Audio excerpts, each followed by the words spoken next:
সবাইকে চলে আসছি সকালে কাজে। তো কাজের সাইডের জায়গায় তো টোটাল পুকুর, তো পুকুর তো সে ঠিক ছিল, কিন্তু পুকুরের পাড় দিয়ে যে কাজ হবে সেই কাজ কি করে সম্পন্ন হবে বলতে পারছি না। কারণ দেখো পুকুরের পাড় দিয়ে আবার খাল টাইপের, এই যেই ওইখানে বাঁশের চটা দিয়ে মাছ ধরার পরিকল্পনা, এখানে হলো কচুরিপানা, এটা আবার ঠিক এরকমভাবে বয়ে চলে গেছে। জানি না কি হবে। এদিকে পুকুর দুটোই, দুই সাইড, এটা হলো টোটাল একটাই দাগ আছে জায়গার। আর আমি যে কাজে আসছি সেটা হলো জায়গার মাপের কাজের জন্য। তো আমি তোমাদের এমনি দেখাচ্ছি পজিশনটা,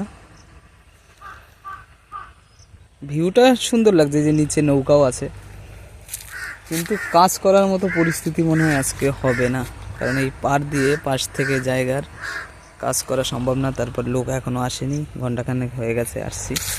তো জায়গাটা কীরকম লাগছে তোমাদের সেটাই বলবে, ভিউটা কীরকম এই জায়গার, তার জন্যই কল করা। সবাইকে কল করছি, এই যে মানে ভিডিওর মাধ্যমেই কল করে দেখাচ্ছি।